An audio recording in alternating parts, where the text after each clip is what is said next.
First time mom. First time mom. That's what that stands for. First time mom. That makes sense now. I am beautiful. I am strong. I am powerful. I am the mayor. I am loved. The mailman loves me. That's why he keeps walking by. The mailman is my boyfriend. I am strong. The mailman thinks it's hot that I'm the mayor.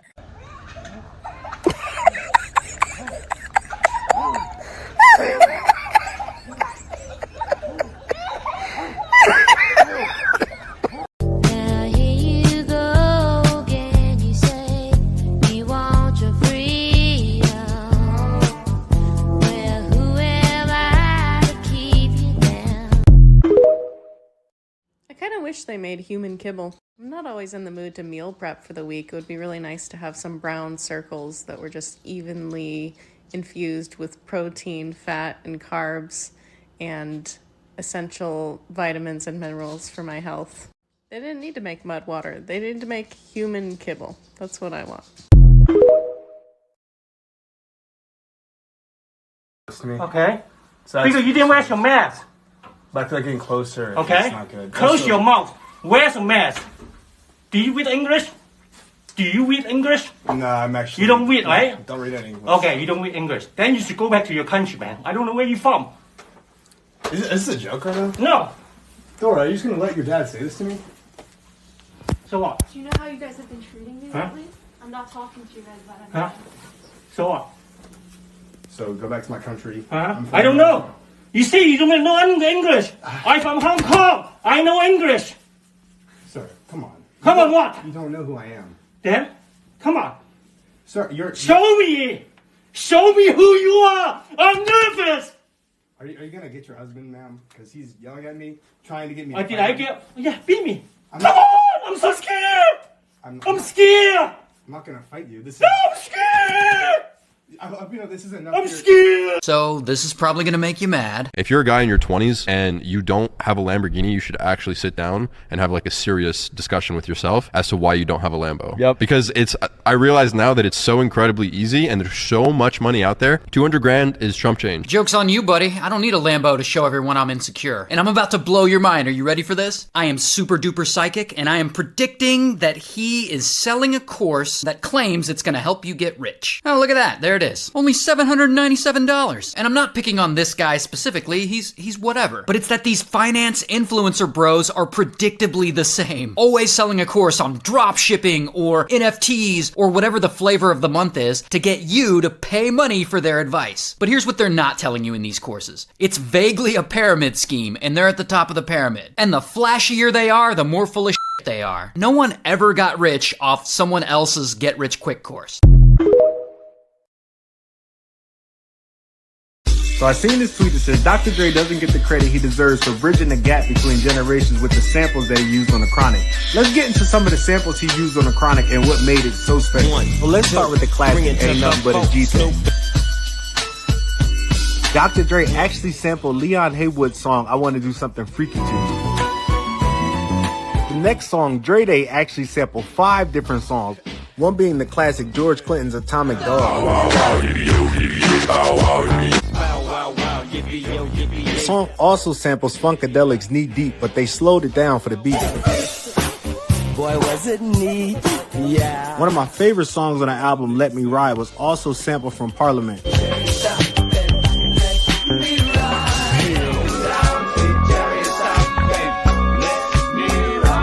What ultimately makes The Chronic a classic is Dr. Dre's ability to fuse funk music with hip-hop.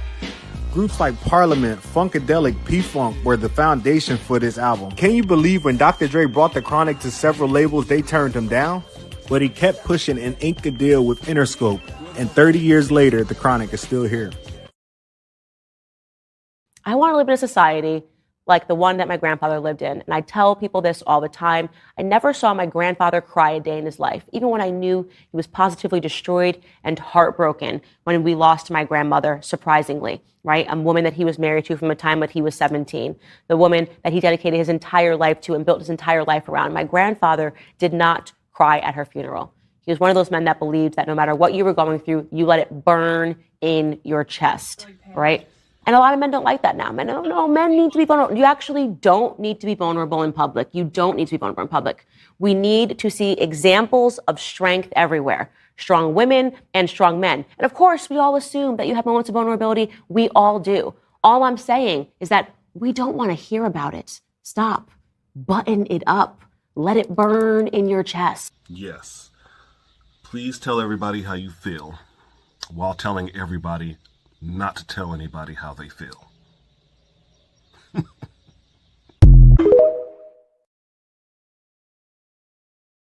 In the fall of 1964, a small college in Sarasota, Florida, opened its doors to its very first class of 100 students. It was named New College, and a big part of the school's mission was to be inclusive by adopting an open admissions program that wouldn't discriminate based on race, creed, national origin, or cultural status. It was a novelty in a state that was once part of the slave-owning Confederacy.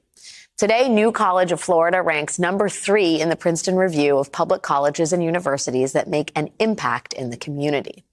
The school only has about 700 students, many of whom identify as non-heterosexual. In fact, that's one of the specifically inclusive things about the college. Students get to decide their gender identity without judgment in the state of Florida. You probably see where this is going. New College of Florida has become the new target of Governor Ron DeSantis and his culture war.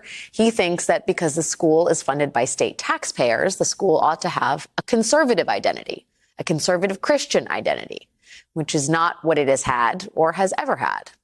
And to carry out this mission, Governor DeSantis has appointed 6 new members to the New College's Board of Trustees, including Christopher Rufo, a conservative activist who has led the battle against critical race theory in public schools across the U.S., and Matthew Spalding, the dean of Hillsdale College, a conservative Christian school that is serving as a model for DeSantis's plan to take over higher education in the state of Florida. These men, along with 4 others of DeSantis's picks, now make up the majority of the board of New College, and they are not wasting any time. This afternoon, they held their very first official meeting, but before it even started, the end game was clear. The legislature has agreed to authorize immediately $15 million for New College for recruiting new faculty and for scholarships for students. And so you're going to have a situation where you're going to be able to go out, recruit people to come, say, hey, here's the mission, here's what we're looking to do. I mean, you have people asking, how do I apply? That money, the $15 million the governor was talking about, that is to hire new faculty for New College. In that same event, Governor DeSantis announced new reforms for higher education in Florida, ones that will eliminate diversity, equity, and inclusion and critical race theory, and make sure that, quote, core courses are rooted in Western tradition. Sitting next to Governor DeSantis was Christopher Rufo, who just hours later carried out the governor's mandate by immediately calling for the abolition of the New College Office for Outreach and Inclusive Excellence. Rufo claims that diversity divides people. One of the items that I discussed today with Governor DeSantis and with legislators present is that diversity, equity, and inclusion, which sounds great, but in practice divides people and offers separate judgments on the basis of race and identity. My opinion does matter, actually, unfortunately for you. My opinion does matter, unfortunately for you.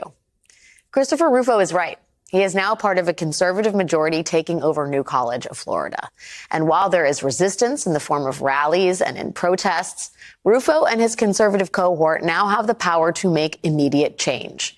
And their first order of business today, hours ago, was to fire New College's president and replace her with former Florida Education Secretary Richard Corcoran, a DeSantis ally and an anti-CRT crusader. The takeover has begun. I'm going to show you how to make the ultimate perfect mohawk. If all you need is some duct tape, number one, and step two, a whole lot of nair. If I got the duct tape, it's, oh goodness gracious, gotta get it off. Oh, I need my eyebrows. Need my eyeball. All right, you put that on there, you rub it all in, look at that. You rub it in nice and thick, okay? And the duct tape, if this works correctly, is gonna save my good hair for my mohawk. And it's gonna take all my bad hair that I don't want off. So that way it's gonna be hot. It's gonna be a good look for me. It might even end up being attractive even, you know? Oh goodness, oh my goodness. I'm about to rip my mustache from all. Y'all see that? Look at that. All right, we're gonna have to wait about 10 minutes to get that in. Get it all nice and lathered up, just like so. All right. And I'm gonna see y'all in 10 minutes, and we're gonna take this bad boy shop back right here, and we're gonna suck all the unwanted hair right off our heads. You ready for that? In just a minute, I'm gonna use this shop vac, and we're gonna suck all of this unwanted hair right off my head. It's gonna be a guaranteed mohawk. Maybe. Just maybe. That stinks so bad. It smells horrible. It literally smells like burning hair. It's disgusting. I can't take it no more. You ready for this?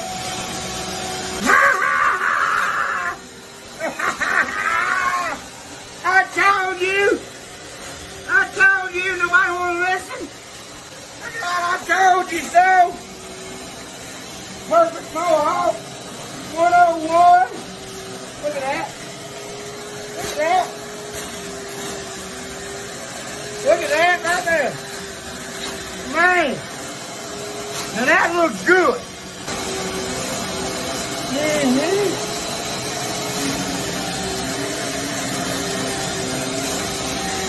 Oh yeah. It feels a little intense. All right, y'all ready? What is it? It takes itself to the trash, so you don't even have to. Look at that. Bam! Everybody thought I was crazy. Everybody thought it wouldn't work. Look at that. The perfect mohawk 101, son. One and done. I love y'all. Y'all be cool, stay classy. Be careful doing this. And, So most of y'all know little Timmy, the kid I found on the beach who'd been missing for 2 weeks, and we've had quite a few adventures together. Most recently, I impersonated his father to pick him up early from school. Hey! I'm Timmy's daddy. And I guess his parents must have not liked this one. Fuck school! Because while I was unboxing fan mail today on my live, I received this. This has Timmy's name on it. Does anyone know what this is? It's a restraining order. So right here it began to click, because the other day at Home Depot, some dude kept trying to hand me a fucking envelope, but we thought it was a joke. This is not good. Fuck! Colton, you want to take a look at this? They're saying it's a restraining order. I mean, yeah, that's exactly what it is. I feel like I took care of it, if anything. That's stupid as fuck. Let's call a lawyer. If y'all have any insight on how to get these removed, please let me know. Never a fucking dull moment.